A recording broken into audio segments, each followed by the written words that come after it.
ഈശോ മിശിഹായ്ക്ക് സ്തുതിയായിരിക്കട്ടെ. അഭ്യന്തര ഹർമ്മ്യത്തിൻ്റെ മറ്റൊരു വിചിന്തനത്തിലേക്ക് സ്വാഗതം. നാം നമ്മുടെ ഈ ആത്മീയ യാത്ര പിന്നിട്ട് 4-ാം സ്ഥാനത്തിൽ നിൽക്കുകയാണ്. 4-ാം സ്ഥാനത്തിലെ പല പ്രത്യേകതകളും നാം കണ്ടു കഴിഞ്ഞു. 4-ാം സ്ഥാനത്തിലെ അതൊരു ട്രാൻസിഷൻ പീരീഡാണെന്നും ഒരു മാറ്റത്തിൻ്റെ സാധനമാണെന്നൊക്കെ നാം കണ്ടു കഴിഞ്ഞു. ഇതിലെ പ്രാർത്ഥനയെക്കുറിച്ചും ചില കാര്യങ്ങളൊക്കെ നാം കണ്ടു. ഇനി പ്രാർത്ഥനയെക്കുറിച്ചുള്ള മറ്റൊരു ചിന്ത കൂടി നിങ്ങളുമായിട്ട് ഞാൻ പങ്കുവയ്ക്കുകയാണ്. അമദ്രേസ്യ വളരെ വ്യക്തമായിട്ട് പറയുകയാണ്, ഈ പ്രാർത്ഥനയുടെ ഫലമെന്ന് പറയുന്നത് പ്രാർത്ഥിക്കുമ്പോൾ എന്ത് സംഭവിക്കുന്നു എന്നുള്ളതല്ല, പ്രാർത്ഥിച്ചതിന് ശേഷം വരുന്ന ജീവിതത്തിലുണ്ടാകുന്ന മാറ്റമാണ്. ഇതാണതിൻ്റെ പ്രാർത്ഥിക്കുമ്പോൾ എന്ത് സംഭവിക്കുന്നു എന്നുള്ളതിൽ അതല്ല അതിൻ്റെ മാനദണ്ഡം, അതല്ല അതിൻ്റെ അളവുകോല്. പക്ഷേ അതിന് ശേഷം, പ്രാർത്ഥനയ്ക്ക് ശേഷം ഞാൻ എടുക്കുന്ന തീരുമാനങ്ങൾ അതനുസരിച്ച് ഞാൻ പുണ്യത്തിൽ ജീവിക്കുന്നുണ്ടോ എന്നുള്ളതാണ്, ആ ജീവിതമാണ്, അതാണ് പ്രധാനപ്പെട്ടത്. വീണ്ടും അമദ്രേസ്യ പറയുന്നു, ഈ പ്രാർത്ഥന എന്ന് പറയുന്നത് സ്നേഹത്തിലേക്കുള്ള ഒരു മാറ്റമാണ്. സ്നേഹത്തിലേക്ക് അത്യുത്കൃഷ്ടമായ ആ സ്നേഹം അനുഭവിക്കുക, ദൈവത്തെ സ്നേഹിക്കുക, പരിവർത്തന ശേഷിയുള്ള സ്നേഹം, അതായത് അവിടെ മാറ്റം വരുന്നൊരു സ്നേഹം. ആ ഒരു സ്നേഹമാണ്, പരിവർത്തന ശേഷിയുള്ള സ്നേഹത്തിലേക്ക് നാം രൂപാന്തരപ്പെടുന്നുണ്ടോ എന്നുള്ളതാണ്. അല്ലാതെ പ്രാർത്ഥിക്കുമ്പോൾ ഒരുപക്ഷെ നമുക്ക് ഒത്തിരിയേറെ ആത്മീയ ആനന്ദം ഉണ്ടാകും. വീണ്ടും അവിടെ പറയുകയാണ്, ഇത് നമ്മുടെ ആനന്ദാനുഭൂതിയിലല്ല, പ്രത്യേകിച്ച് പ്രത്യുത അതിൽ സ്നേഹത്തിലുണ്ടാകുന്ന മാറ്റം അനുസരിച്ച് നമ്മുടെ ജീവിതത്തിൽ ഉണ്ടാകുന്ന മാറ്റമാണ്. വീണ്ടും അവിടെ പറയുന്നു, ഈ സ്നേഹം എന്ന് പറയുമ്പോൾ എന്താണെന്ന് നിങ്ങൾക്ക് അറിയില്ലെന്ന് എനിക്കറിയാം, എനിക്കതിനകത്ത് അത്ഭുതമൊന്നുമില്ല. ഈ സ്നേഹം എന്താണെന്ന് ഒരുപക്ഷെ നിങ്ങൾക്ക് വ്യക്തമായിട്ട് അറിയില്ല. ആ സ്നേഹത്തിൻ്റെ ലക്ഷണം എന്താണെന്ന് അവൾ വരച്ചു കാട്ടുകയാണ്. സ്നേഹമെന്ന് പറയുന്നത്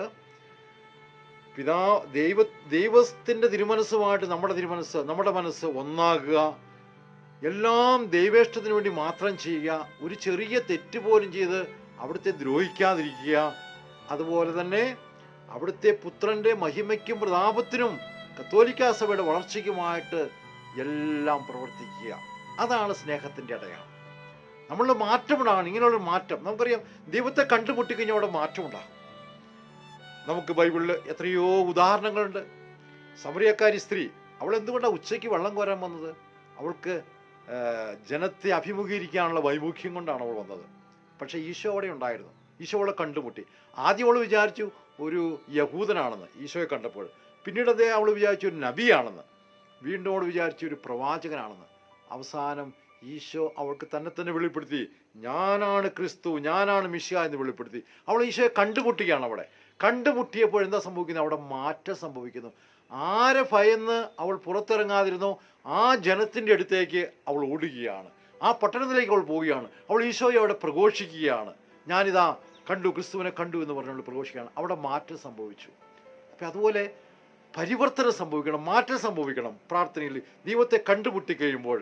അപ്പം അതുകൊണ്ട് അമദ്രേസ്യ പറയുന്നത് വളരെ വ്യക്തമാണ്. ഇവിടെ ഒരു സംശയത്തിന് യാതൊരു ഇടവുമില്ല. കാരണം ഈ സ്നേഹമെന്ന് പറയുന്ന, അല്ലെങ്കിൽ പ്രാർത്ഥന എന്ന് പറയുന്നത്, അതിന് ശേഷം വരുന്ന പരിവർത്തന ശേഷമുള്ള സ്നേഹമാണ്. ഇവിടെ അധികം ചിന്തിക്കുകയല്ല, സ്നേഹിക്കുകയാണ്. ഇനി സ്നേഹമെന്നതിൻ്റെ അർത്ഥം എന്താണ്? പരിപൂർണമായിട്ടും ദൈവ തിരുമനസ്സിനോട് നമ്മുടെ മനസ്സ് ചേർത്ത് വയ്ക്കുക, ആ ഇഷ്ടമനസ്സ് ജീവിക്കുക. പിന്നെ പിതാവായ ദൈവത്തിൻ്റെ ഇഷ്ടം മാത്രം നമ്മുടെ ജീവിതത്തിൽ നമ്മൾ പ്രാവർത്തികമാക്കുക. നമ്മുടെ ഒരു ചെറിയ തെറ്റ് പോലും ചെയ്ത് ദൈവത്തെ ദ്രോഹിക്കാതിരിക്കുക. പിന്നെ അവിടുത്തെ തിരുക്കുമാരൻ്റെ മഹിമയ്ക്കും പ്രതാപത്തിനും വേണ്ടി മാത്രം എല്ലാ കാര്യങ്ങളും, അതുപോലെ തിരുസഭയുടെ വളർച്ചയ്ക്ക് വേണ്ടിയിട്ട്, തിരുസഭയുടെ പ്രചാരണത്തിന് വേണ്ടിയിട്ട് നമുക്ക് ചെയ്യുന്ന എല്ലാം പ്രാർത്ഥനയും പ്രവർത്തനവും, അങ്ങനെ എല്ലാ രീതിയിലും അവിടുത്തെ പ്രചരിപ്പിക്കുക. അതാണ് സ്നേഹത്തിൻ്റെ അടയാളം എന്ന് പറയുന്നത്.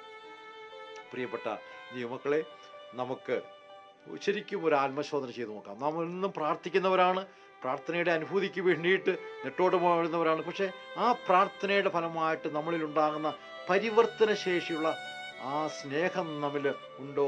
അങ്ങനെ ഉണ്ടെങ്കിൽ അവിടെ മാറ്റം വരും, നമ്മുടെ ജീവിതത്തിൽ മാറ്റം വരും. ഒരു പുണ്യജീവിതം നയിക്കുവാനായിട്ടും അതുപോലെ കഴിയുന്ന വിധത്തിലെല്ലാം ദൈവ തീരുമാനമനുസരിച്ച് മാത്രം ജീവിക്കുവാനും നമ്മൾ അത് നമ്മൾ സന്നദ്ധരാകും.